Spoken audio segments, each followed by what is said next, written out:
Hello, hello, good morning. Let's get this show on the road. Let's see. Oh, and it is Thursday too. Almost the weekend. I am looking forward to that. So yesterday or last night or sometime within last day or so, I was thinking about how I was organizing all this stuff. And I had sort of like a thought, and I was like, I kind of don't like the fact that I didn't go through the other stuff, like the traits, because I was like, oh, I'm gonna go through traits later, but then it kind of makes sense to go through the traits in a context of the arrays and like the other things that we're going through. So I kind of want to go back and like just continue diving into those. And now I have all of these set up here. But what I kind of want to do is now fill all of these out too. Maybe starting with traits because we've like filled some of the copy stuff. Oh, apparently no, we haven't. I guess there's a backlink to some of these, but not really that many. So I'm just gonna go ahead and delete these and recopy them in. Now, if I do that for arrays, oh look, you're still here, so you're still fine. I can't like convert these back into like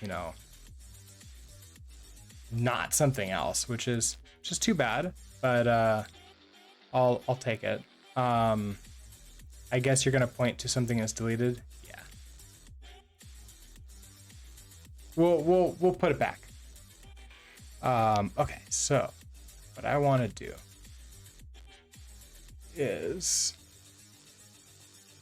deep dive. Okay, so here, go to you to go back to see all the standard items. So here's all of the structs. So I just want to, for each of these sections, just copy everything.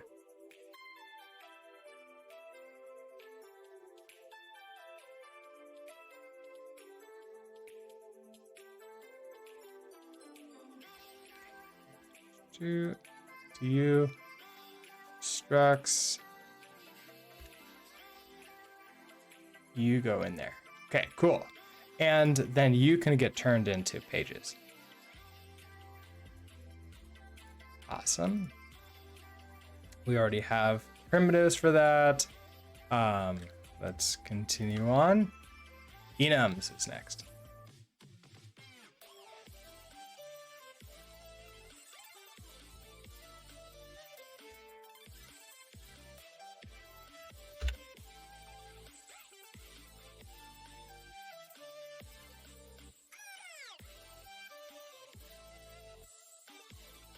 Okay, so the one union that we have.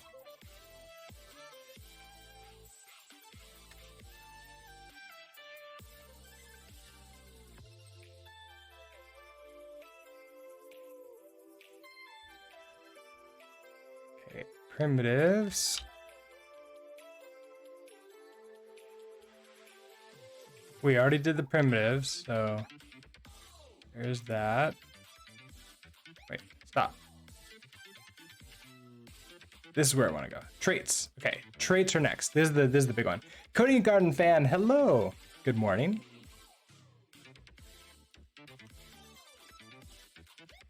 Okay, so traits.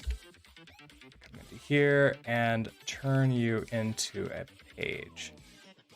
There we go. And this is gonna feel a little bit better with it also showing like exactly where it's coming from too. Chantilly Cake, good morning.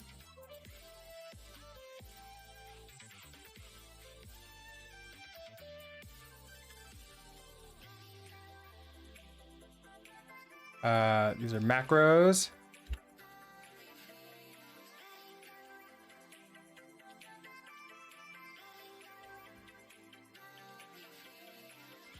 Then functions. So a lot of these will essentially be covered. So by the time we get to them, they should actually all be done, I think.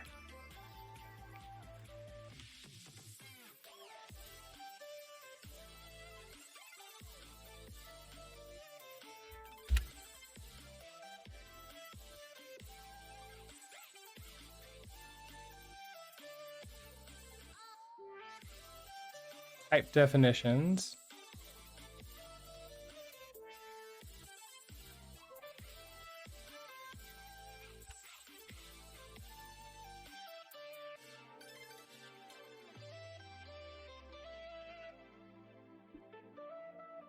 And our constants. Right, because there's going to be constants on these other things that we're just not going to have to care about. So, consts. There you go. And there you go. So, order of which to do things. I like the starting with the primitives, and then after that, probably the structs. Constants, maybe enums can come after that. Let's see. Constants, functions.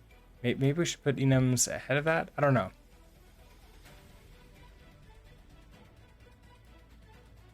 Constants, structs.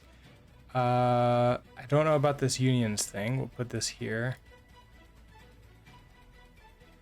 And macros can come at the end of there.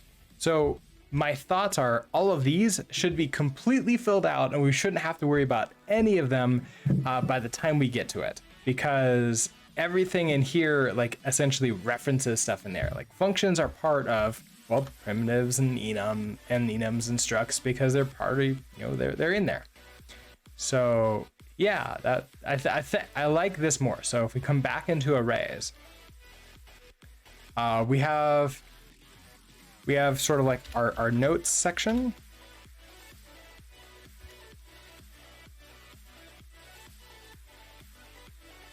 Then we have our methods.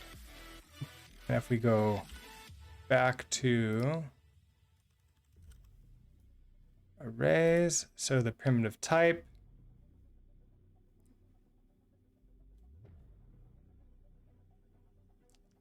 Implementations, that's the methods.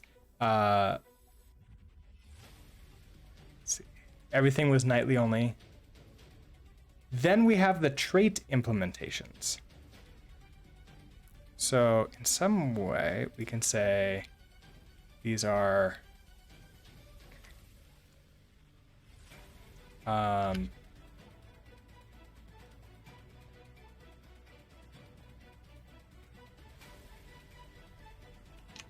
implementations. Then we have methods, which will be a number 2. And then the only methods will be a number 3. Then there are traits. So trait implementations. Epic Blarg, did I know that unions in Rust require unsafe? I do not know that.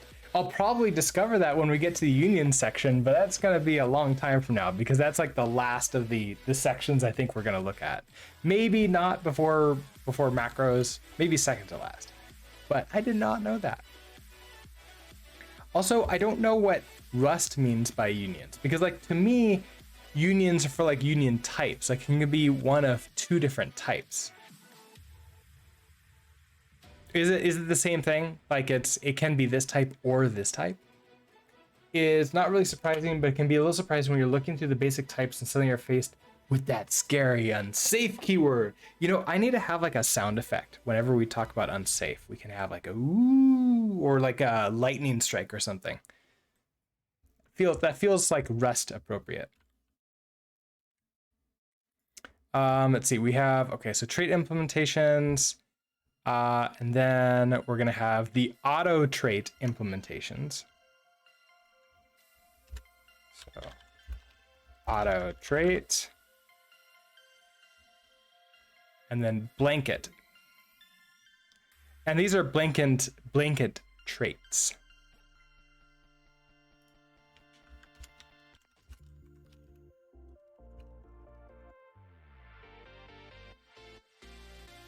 And then that's going to be it. Okay, so we did all of this stuff except we need to like rebuild this thing because the links aren't correct anymore in here. So I kind of need to just that and redo that. So you can use any of you.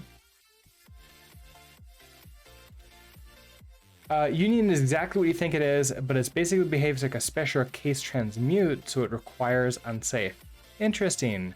I'm looking forward to like reading more about that, because there's been a few times in the past where I'm like, can't I just say that this is this or that one? Oh, I guess I need like a flag and then an option or like an entire wrapping struct.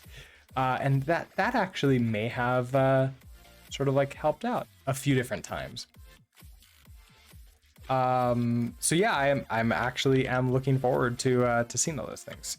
I didn't start a timer for my tea, so it's been 10 minutes. I started tea minutes before that. I bet it's done. KJH, if I know C, I think they're exactly like a C union. I didn't really learn about unions with types until I was, because I didn't use C in anything more than like a scripting capacity. Like I was just writing like really simple, like just top down script, do the thing stuff. So I never really got into like advanced C stuff. But I did get into union types in TypeScript. So that's where I started learning what union types were and like how to use them. And in fact, that's like my first pull request to an open source project was through TypeScript and adding a union type to something. So that was cool. All right, so we're doing copy. So this is the pointer. Oh, so here now we have to choose what type of copy this is. Oh, hold on. It's a marker copy. Traits. Okay. I like this a lot more. It tells us a little bit more information. And then now if we look at this, oh, we're gonna probably get to that later. So if we could then go into marker copy, and then we're gonna now look at this one. So marker copy. Okay, so pub trait copy is clone. Interesting. So does that mean copy implements? Oh yeah, okay, so copy requires clone.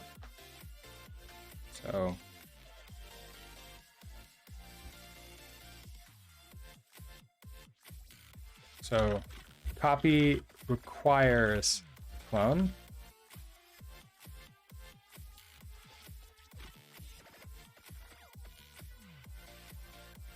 Oh, you're pretty sure Josh Triplett worked on union support in Rust specifically for C FFI use cases. So it's very much C-like. So would that mean that it's abusing the language to use it just normally in Rust when you're not using it for FFI purposes?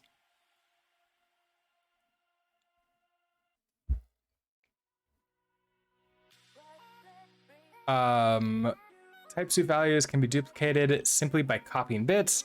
By default, variable bindings have move semantics. In other words, do this like lex x equals y. This is moving into there, so it cannot be used. That makes sense.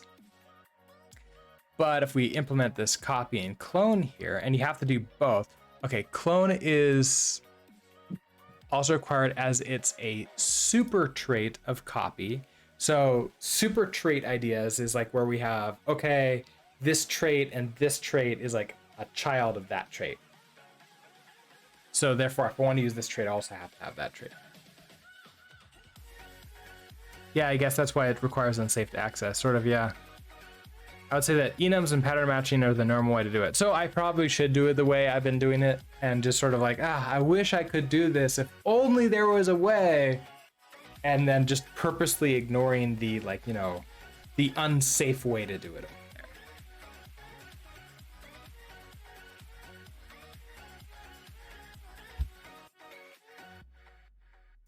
I suppose people would get upset if I used unions to give to like potentially have like now make null a thing in the language.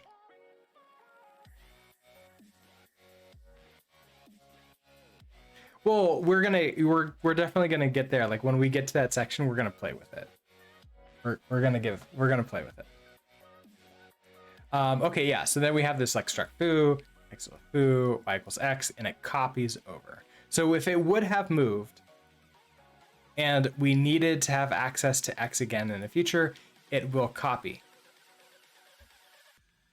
Now, if I understand correctly, it wouldn't copy unless we actually tried to access it.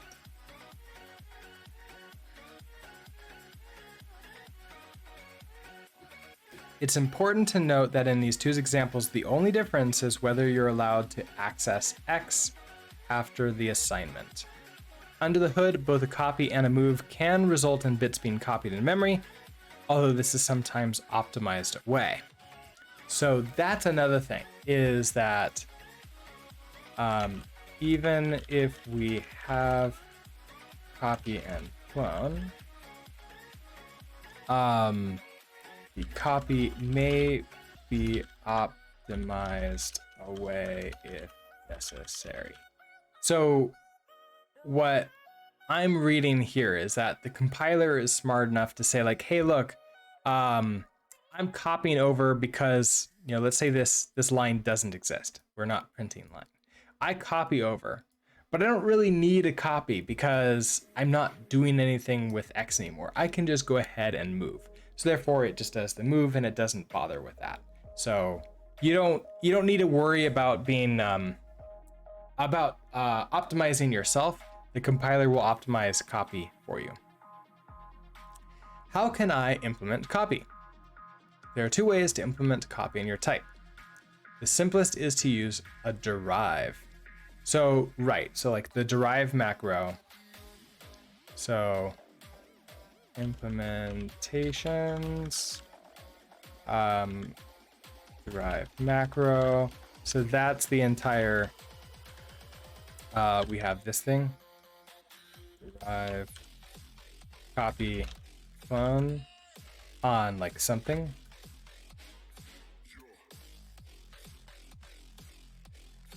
Like that. You can also implement copy and clone manually. So struct my struct, impl copy for my struct. And so because it's a marker trait almost, and clone is a super trait for copy, look at that. We don't have to do anything for it. We just have to have it there.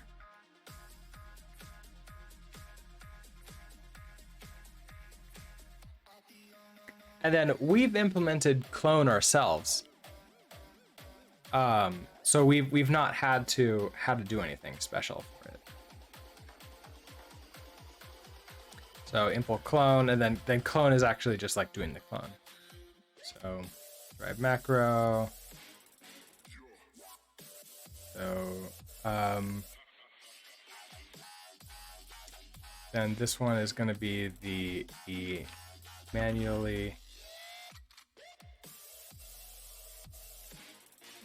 implement. So that would be, and here I kind of want to go into U. We're going to do file, struct clone, clone, copy.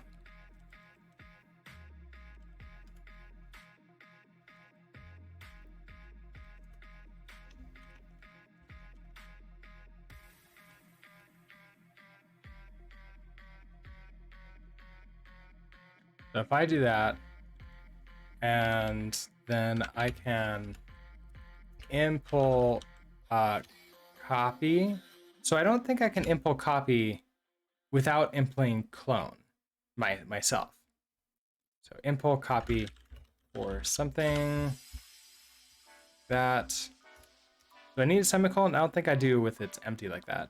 Impl clone for something. We're gonna implement the missing members, and then we'll just say, yeah, like basically self like this. And in fact, I don't even need that. it's just going to be self in that case.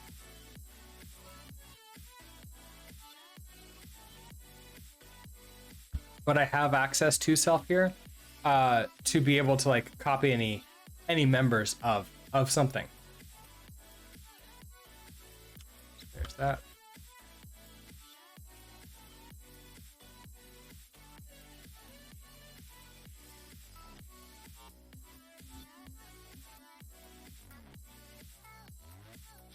There's a small difference between the two. The derived strategy will also place a copy bound on type parameters, which isn't always desired.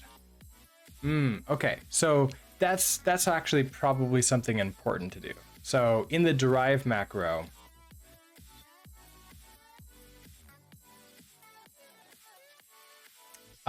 let's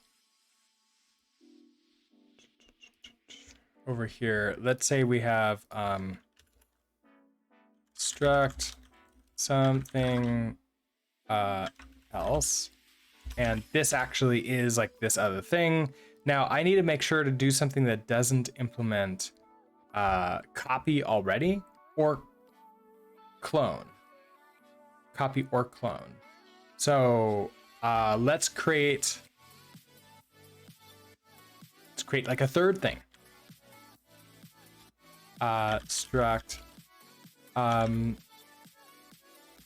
third thing. This is top premium naming right here.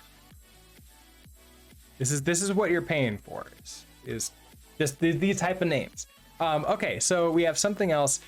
This third thing is going to be like I don't know, my thing is a third thing,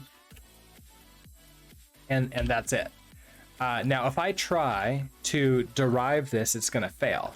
So if I derive copy and clone, it's going to yell at me and say, hey, you can't do this because third thing doesn't implement copy. Because what it's going to try to do is when I copy this, then reach into everything in here and copy that itself too. But let's say in this something here, we did the same thing, and I have thing is a third thing.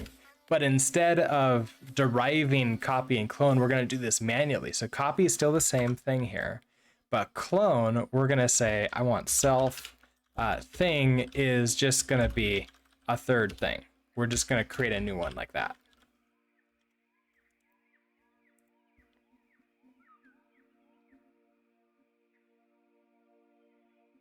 Oh, but I can't do copy for this. Oh, so I can do clone, but I still can't do copy? Wait, hold on. I don't want... You are not being allowed, so we're taking you off.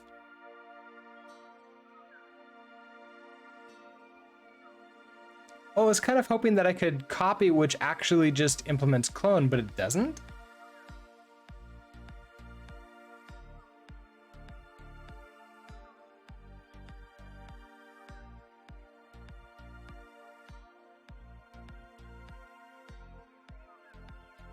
This field, okay, so apparently I can do clone, but I can't do copy. That's, well, actually, you know what? Let's make sure that this isn't a Rust analyzer bug. Let's actually, well, I don't need to do that. I can just do,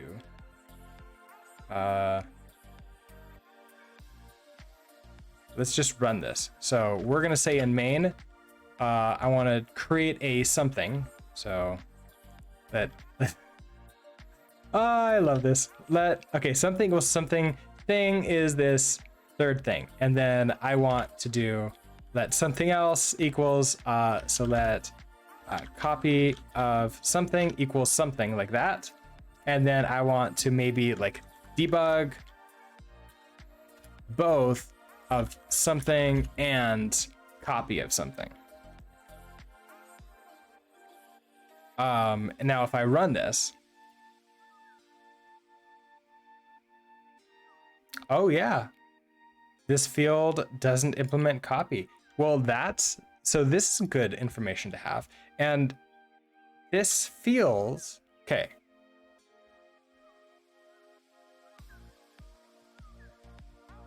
There's more text for us to go through, so it's quite possible that we're like don't have all the information yet, but this is probably good information for us to have. So here, here's our one where we manually do it.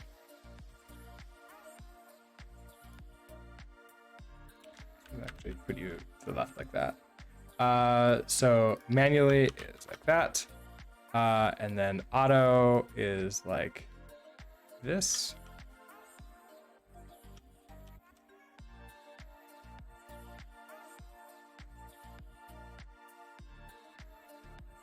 Okay, and so wait, why did I? Oh, because that's the drive. Okay, got it. Wait, I got this like backwards. Hold on. What am I doing? Okay, manually implement is you, all the way down. Then automatically implement is you.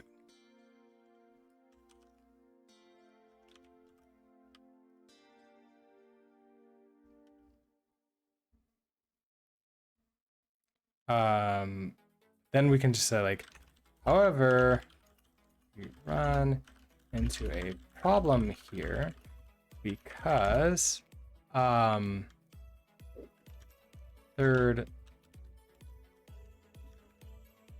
thing doesn't implement copy. It does. Is it copy that it doesn't implement? Is that why it's really upset? And why aren't you yelling at me anymore?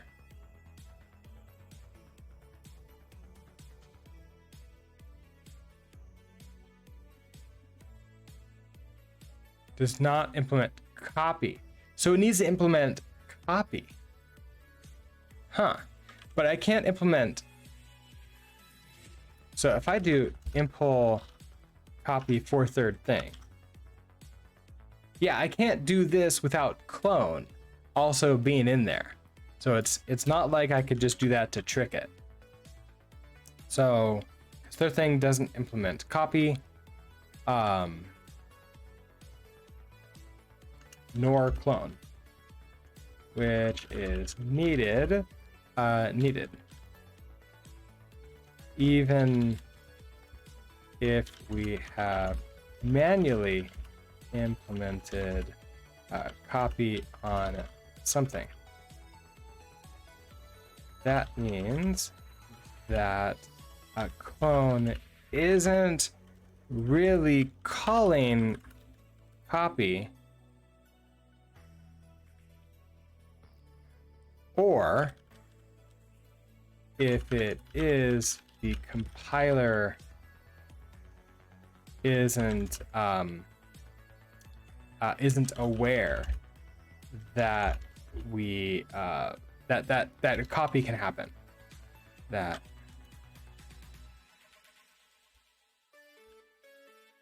so that's really interesting.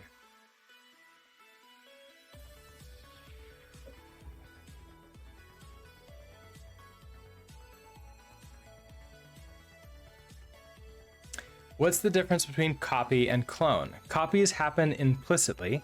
For example, as part of an assignment, y equals x. The behavior copy is not overloadable. It is always a simple bitwise copy. Cloning is an explicit action like x.clone. The implementation of clone can provide any type-specific behavior necessary to duplicate values safely.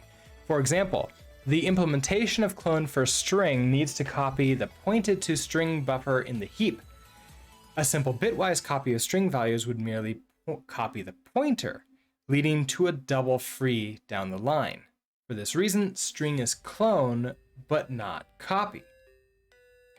Ah, so there's our difference in reason.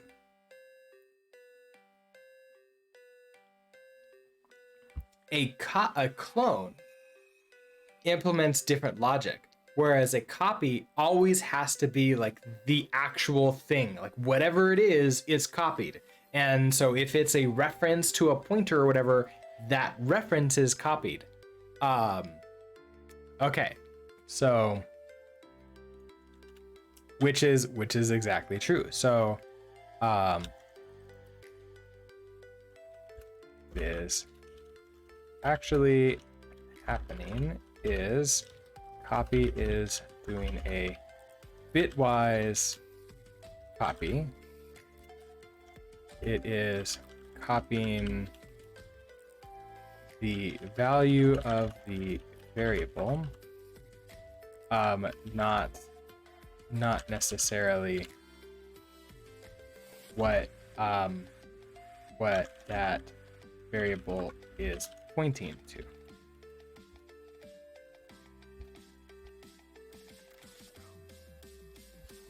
For example, if the variable has a pointer to a location in memory, then copy will copy the pointer and not the contents of the memory.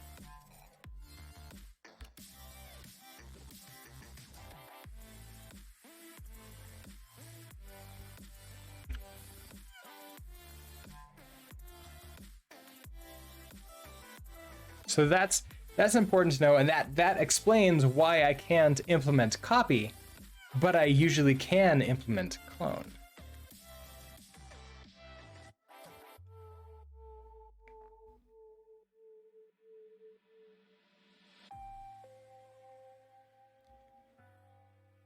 Clone is a super trait of copy, so everything which is copy must also implement clone.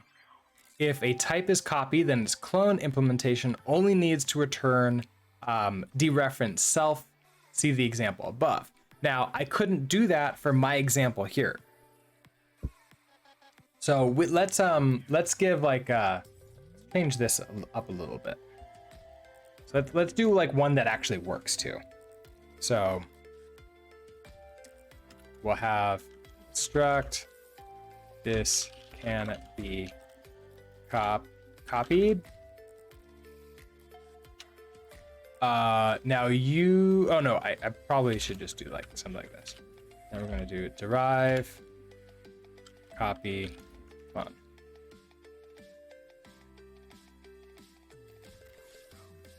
I'm just going to take you all out and you go away, take you out.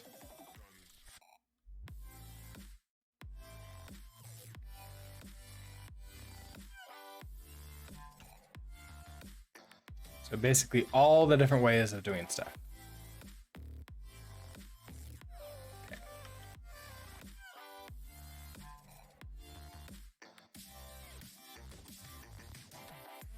There's a small difference between the two. The derive strategy will also place a copy bound on type parameters, which isn't always desired. Right,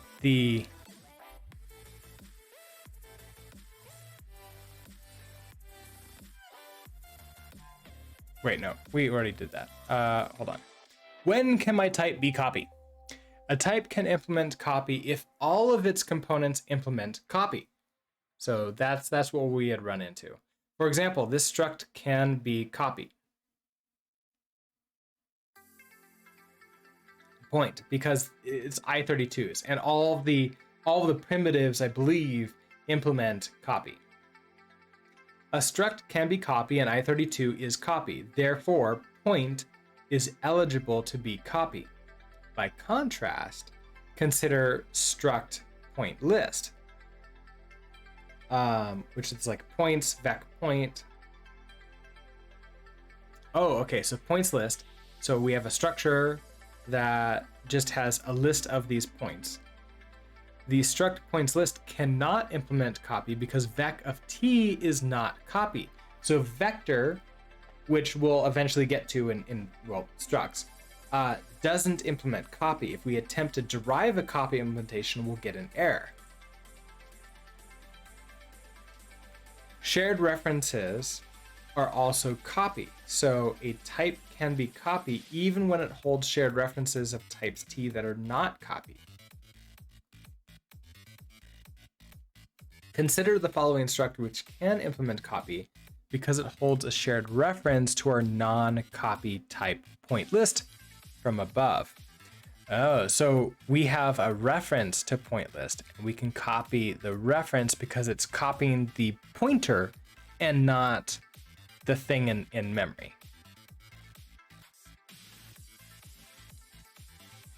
So can copy a pointer, an explicit pointer.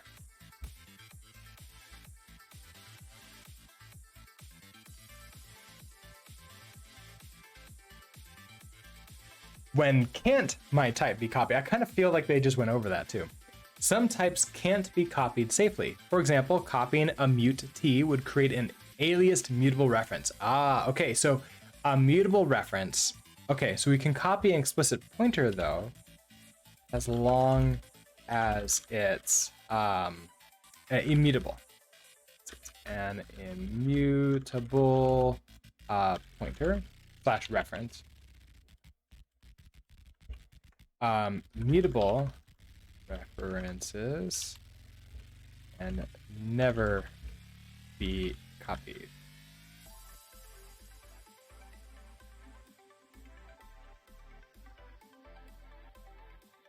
Copying string would duplicate responsibility for managing the string's buffer, leading to a double free. Generalizing the latter case, any type implementing drop can't be copied. Oh, any type implementing drop can't be copied because it's managing some resources besides its own size of T bytes, because they don't know what we're doing. So if we implement drop for something, then we're essentially, okay, run this code when this is going to go out of scope and when it's going to be dropped. And because it doesn't know what that code is doing, therefore it's like, hey, let's just be careful. Let's like just not allow you to do that.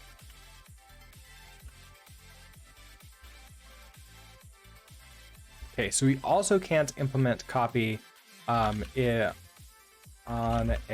something that implements drop.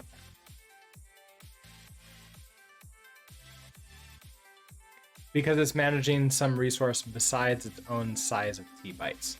If you try to implement copy on a struct or enum containing non-copy data, you will get the error E0204.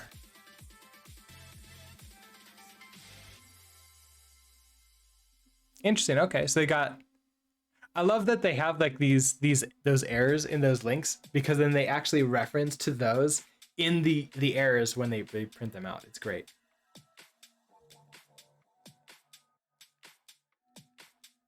When should my type be copy? Generally speaking, if your type can implement copy, it should. Keep in mind though that implementing copy is part of the public API of your type. If the type might become non-copy in the future, it could be prudent to omit the copy implementation now to avoid a breaking API change. So that's actually really interesting. So that's a little bit of a best practice tidbit. So let's like add that in here. So best practice, implement clone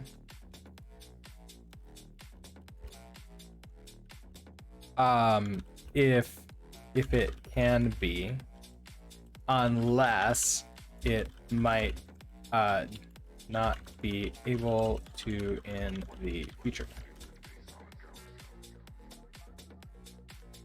Additional implementors.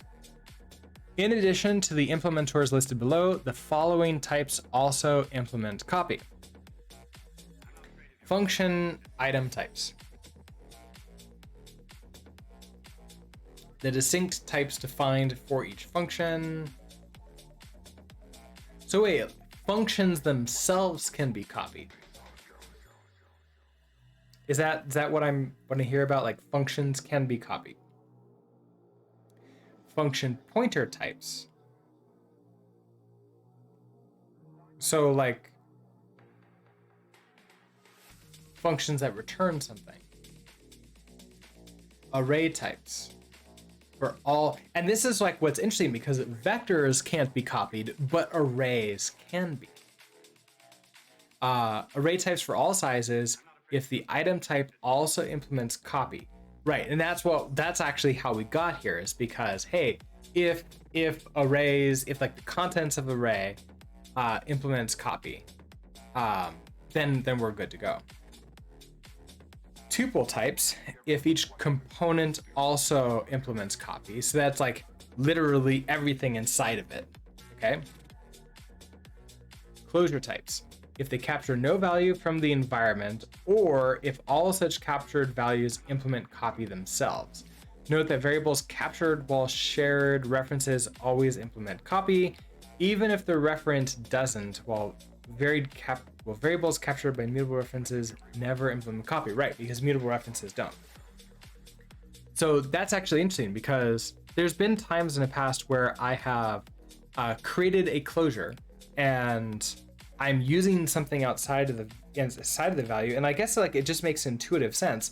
Hey, this implements copy. I can just go ahead and use it in there.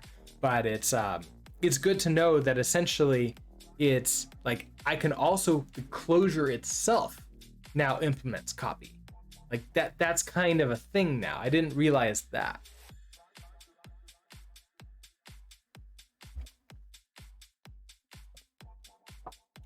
Implementations on foreign types. I don't think I need to worry about on foreign types, because I think we're going to be going into these. It's like okay, so do we have a list of this? Like, is this even in our list?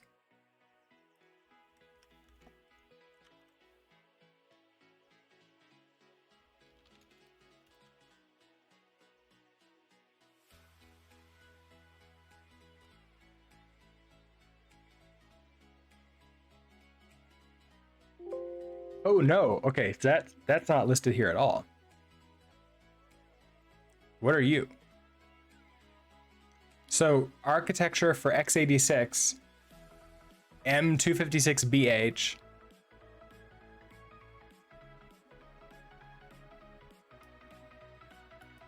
That's interesting.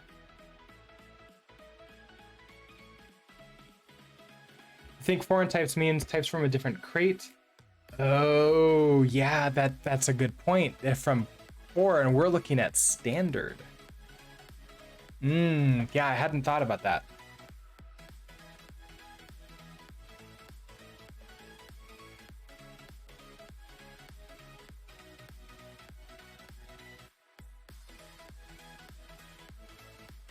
I don't think I'm going to be diving deep into core yet. That might be something to look into later to do. So I'm not going to worry about that right now.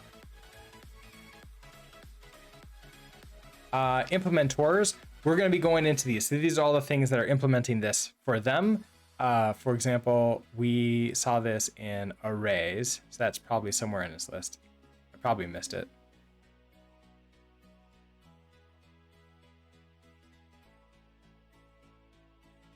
And that's it. Okay, so that was marker copy.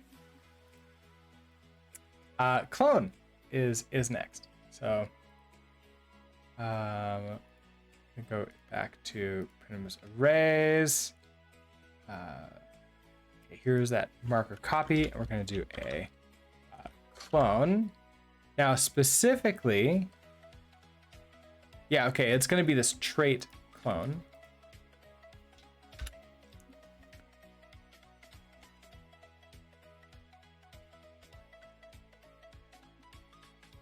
So we're gonna have, no, not that. Notes section. Then I guess like the required method section.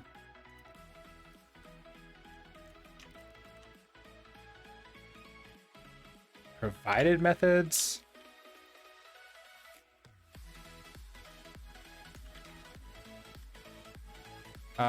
Don't care about those, and don't care about those.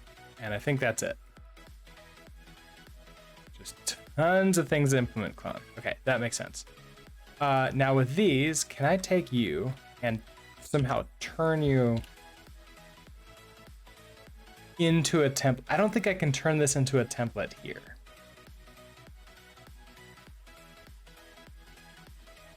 Because if I do like a templates like this, I can browse templates, but I can't create my own here, which would be nice, but totally understandable. Okay. So we'll just make our own each time.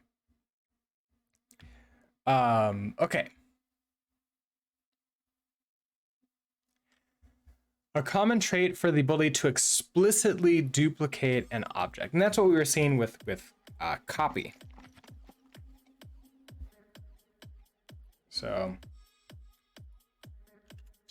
allows us to explicitly, well, I guess like, I noticed they have to use like duplicate carefully because if they say copy, that means something completely different.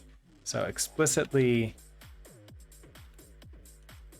like clone, and I guess duplicate does make sense here. And like whatever is being cloned, duplicate something.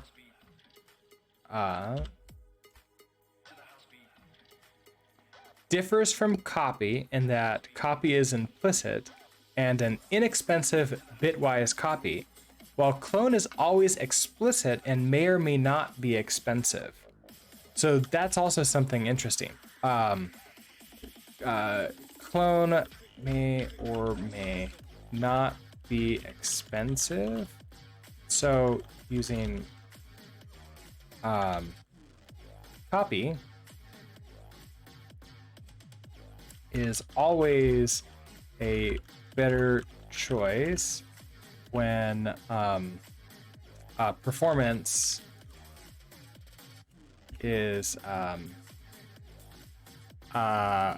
well, I guess like there's always a better choice when there isn't a difference. However, manually implemented clones could have different behavior than a copy.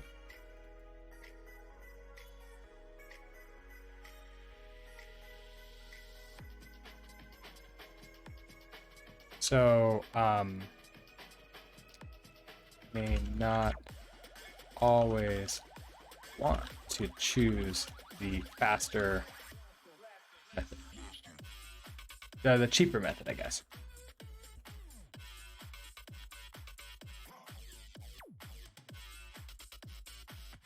Oh, come on. What? There.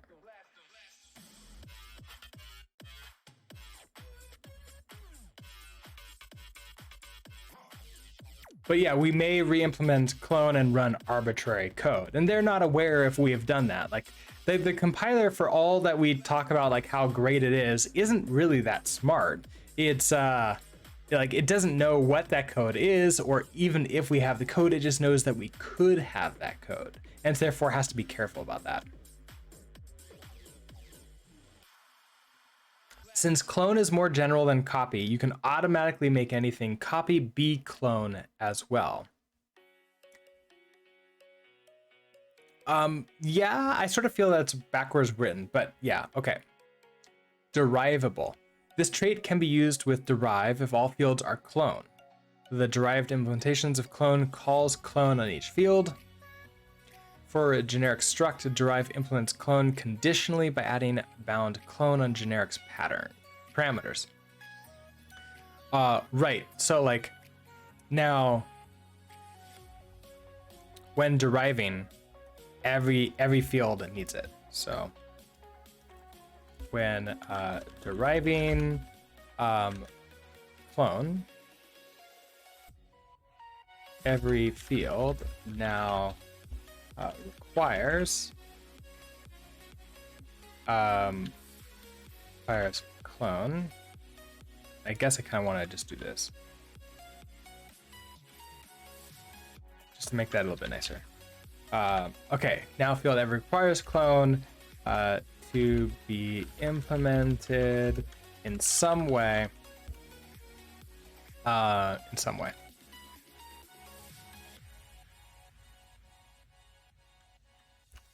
This isn't required if we manually implement clone. How can I implement clone? Types that are copy should have a trivial implementation of clone. More formally, if T implements copy, X is a type T, and Y is a reference to type T, then let X equals Y.clone is equivalent to say let X equals a dereferenced Y.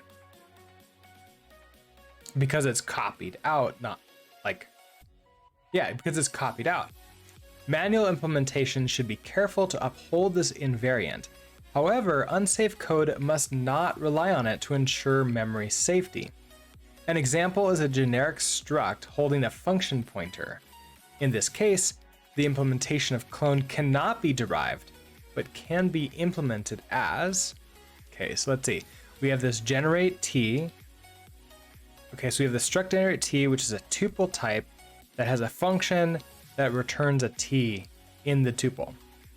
So then we implement copy for generate T, and we implement clone for generate T, which literally just says the normal dereference self. Oh, we cannot derive it, but we can still implement it ourselves.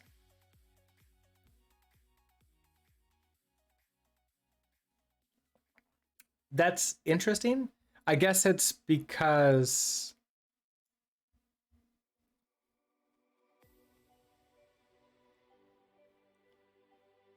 function pointer, I thought function pointers could be.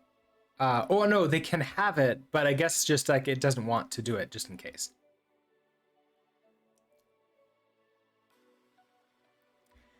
Oh, because it doesn't know what the function does inside. I think that's why. Additional implementers. In addition to the implementers listed below, the following types also implement clone. Function item types, function pointer types, array types of all sizes. These are the same thing that we saw with copy. I think if you derive it, it places bound t clone on impl clone.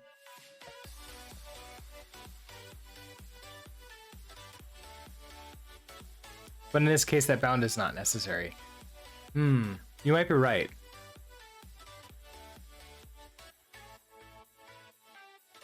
And okay, so then this is the same list for copy. Okay, required methods. So when we implement this or required methods, we have this clone here. So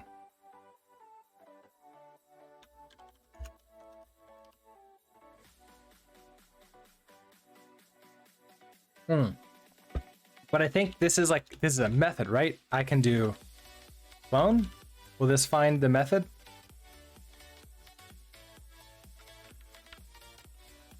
No, because that's different than functions, isn't it? We come back to here, we go to functions, and we search for clone. Oh, okay, so these have nothing to do with methods. Traits. Copy. Nope, we're looking at clone. Clone. Okay, so here a function clone returns a copy of the value. Okay, so in this case we do have I don't know, clone.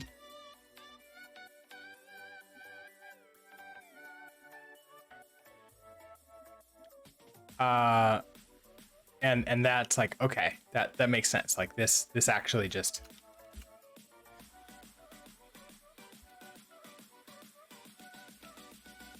maybe I want to do something like this. Clone this returns returns the cloned value.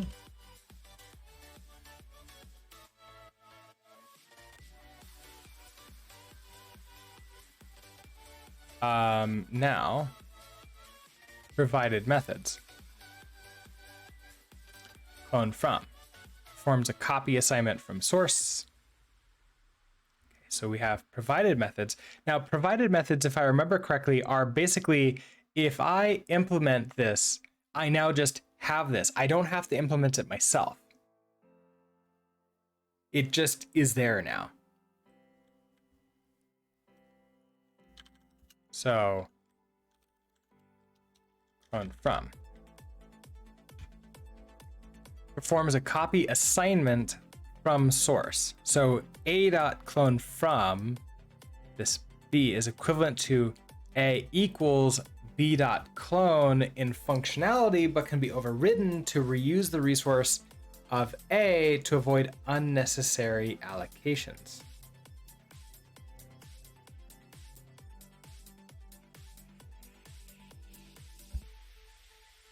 Oh, it can be overridden. Oh, okay. So basically this is, let's take a look at it. On clone from. It's one of these traits that has the code already inside of it, which means that it's we don't have to implement it ourselves when we manually implement clone, but we could if we really wanted to. So I kind of want to play with that. So we're gonna go into clone.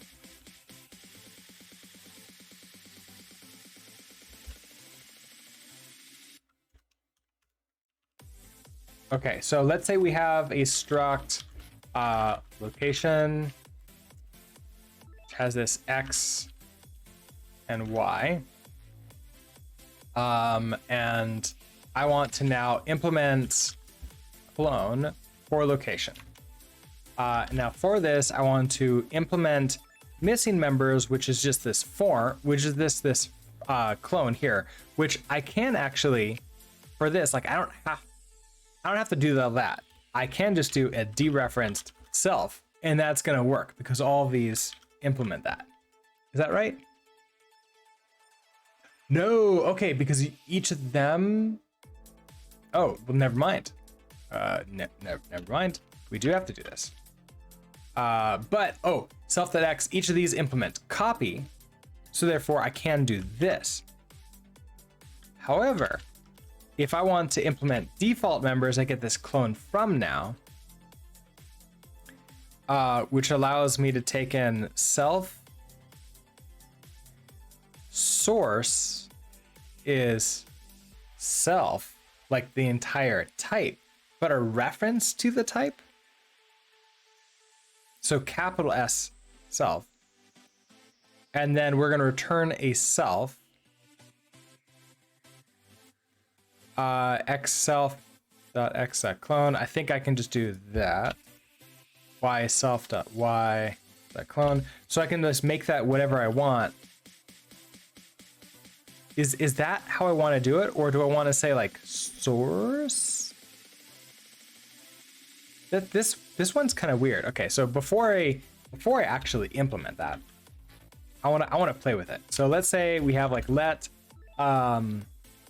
our like player location, it's gonna be equal to a location with this x0 y0. Okay, so there we have that. Now I want to do let's make this maybe mutable, and we change the player's location. So player location dot x equals 1. Great, perfect. Then so you should be happy that you're okay. There we go. We can now debug this. Debug player location, and I should be able to run this. Or oh wait, nope, I have to derive debug in order to do that. And there we go. We see the 1 0. But everything starts off with this 0 0. So now how would I do? Because I can't just do like a dot clone from. Like that doesn't make sense. Player location? Like I don't think I could do that, right? Yeah, because a doesn't exist. Cannot found value. So like if I did let a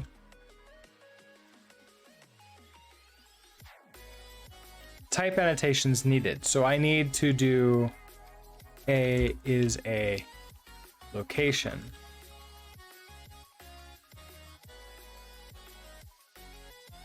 Borrow of possibly uninitiated variable a. I mean, yeah. Borrow of moved value player location. Oh, because of this debug. So let's do that. Now, a is the only one. So, okay, so borrow a possibly uninitialized variable. Do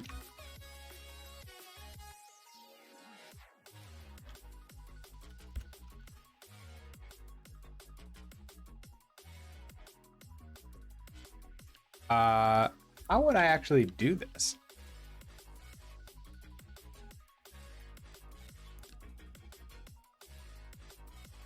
So a dot clone from a reference to b is equivalent to a equals b dot clone in functionality, but can be overridden to reuse the resources of a to avoid unnecessary allocations. So like I want something else, but I can't do it like this. Yes, you have to initialize. Yeah, I must. So here, let's give location a default here. So we do default. So a is going to be equal to a location default like that. Now you have to be mutable, I think. So I can change it again, and now I can say, hey, A, you're done, reclone from this. And then I believe this works.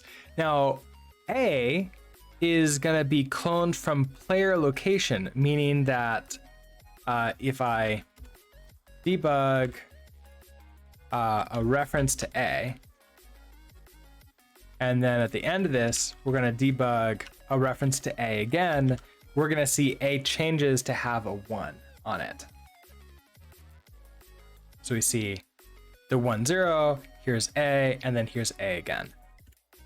So there is a game design pattern, which was invented with the game Gauntlet. Does anybody remember the old Atari game Gauntlet? Like, at all? Am I the oldest one here that remembers that? That game is it was basically it made waves in the gaming world because it was like the first game that had hundreds and hundreds of enemies on the screen potentially at the same time. It was a super high paced game. It like you're probably too young to remember that. I know. Here, let's just for you all. YouTube Gauntlet.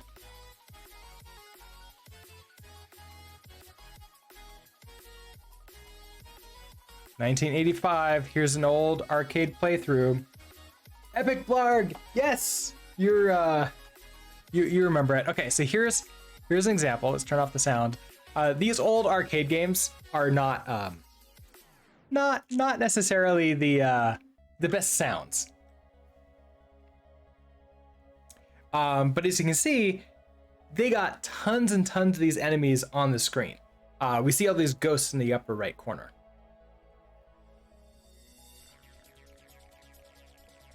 Now this might not like look like much. It's like, oh, come on, we can totally get that like easily in like, modern architecture, but this is the Atari system. This like had almost no memory. This had like a CPU that could barely handle like Pong. It took what they ended up doing was they had this object that represented one of these ghosts. So like where it was, what the ghost was, and everything else like that. And then they copied that. They cloned it essentially every single time that they needed a new one, and it spawned out. So that way it was like very, very good with like memory usage. And then it became its sort of own thing. So to me, that's exactly like what this is for. If I have a template of a location, like if I have a template of a ghost, I can do this copy from instead of manually implementing that all myself. So that's actually really cool. So this clone from can be used to implement templates. Bonjour, Lumicode. Hello, and thank you so much for the subscription. And that's 2 months in a row. Thank you so much. Thank you, thank you, thank you. So clone from this allows a, and then we can do this in like reusing creatures, right? Like you kill a creature and then just clone from something else again to like recreate it, then it suddenly jumps over here. So if we were allowed to only have 1,000 entities on the screen at one time, as soon as one goes off the screen, maybe I like, or maybe it dies, I like clone it again from the template and it goes back to the spawner again. So that's actually like a nifty way of like handling this, and it's just a provided way. So allows us to use a template pattern to clone an existing object.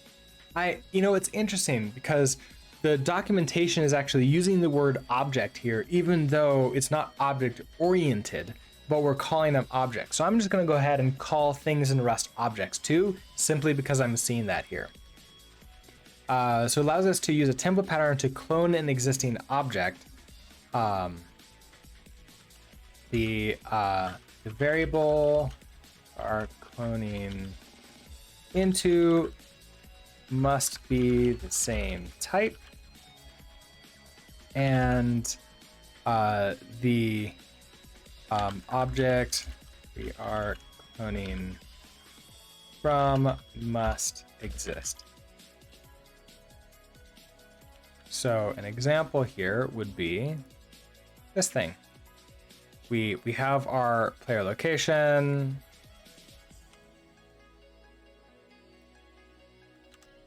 So we have all that.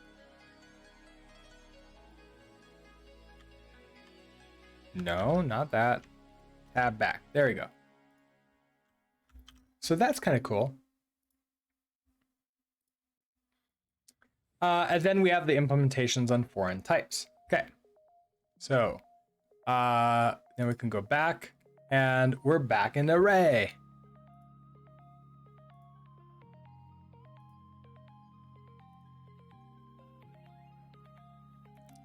Okay, so that's clone.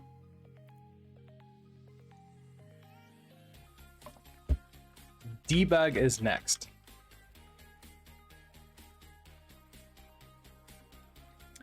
I only see, let's see, we have a bunch of,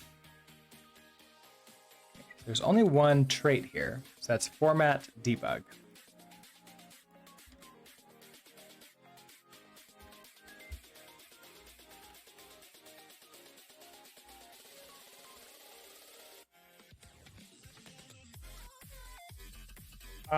This allows us to have the question mark formatting. So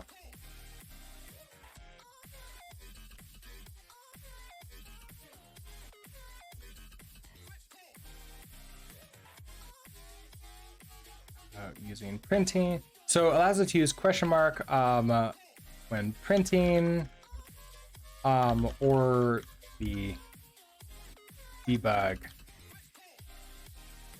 macro. Debug should format the output in a programmer-facing debugging context. Generally speaking, you should just derive a debug implementation. So when possible, just derive the debug instead of manually implementing it. When used with the alternate format specifier hash question mark, the output is pre-printed. Oh, I don't think I've ever used hash question mark. Oh, interesting. Okay. Does debug pre-print it? For more information on formatters, see the module level documentation. Okay, so is this something? Oh, okay, this is gonna be in module format, which I'm pretty sure we have in FMT.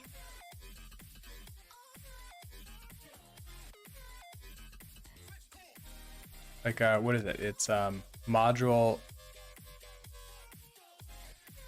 standard format. So standard empty or not. Wait, is there modules? Wait a second. No? Okay. Hold on.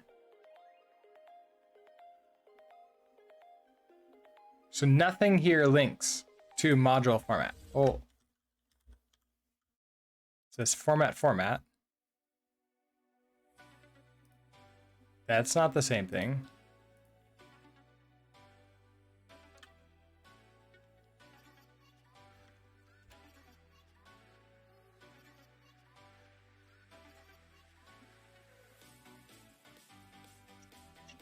Okay, so module level documentation is this standard format index, which takes us to module standard format. If we have here, FMT,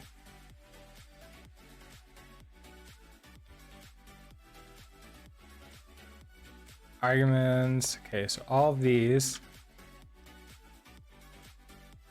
Yeah, these are in the structs. So how about format alignment in enums, traits,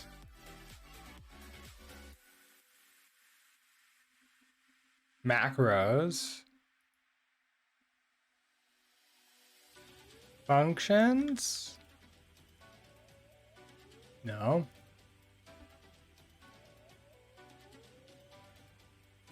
It's not gonna be that.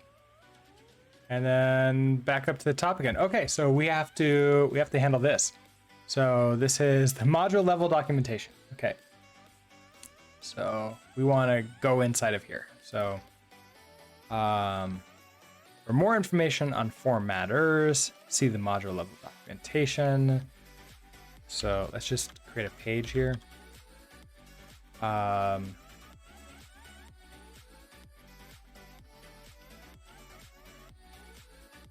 And do module standard format.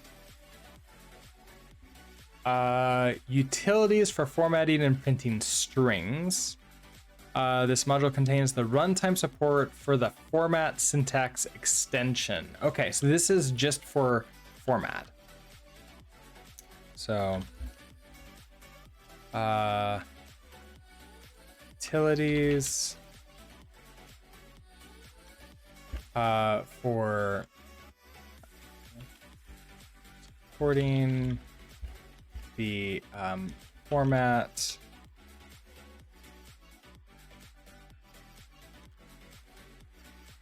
which is going to be that macro, that syntax extension.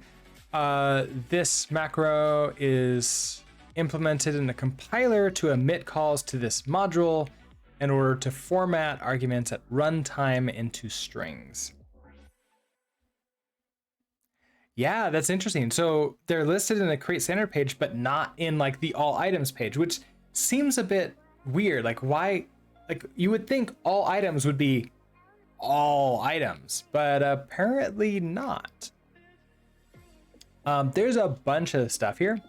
So what I'm thinking of doing is I want to come back, deep dive. Where are we currently? So currently at. So we're currently working on arrays. So let's actually turn this into a section. Toggle this. So we are currently at arrays in primitives, but then inside of that, we are in this format, this debug. Okay, so debug and format. So that we are in debug. So format debug trait. Inside of that, we are in this module format. That one. Okay, so when we come back here, we'll be able to just come into like the most recent one, and then we'll just go back again. And so this is going to be my way of like keeping place of where we are as we do this. And so what I'm gonna do is I'm unfortunately gonna have to end the stream now. I do have to head off to work pretty soon, and the last couple days I've been like ending it closer to 9:30, which is not enough time for me to get ready for the day. And today I am taking Zilby to the vet at noon, so I do need some time to like actually do stuff in the morning before work. I'm gonna go ahead and end the recording portion of this now.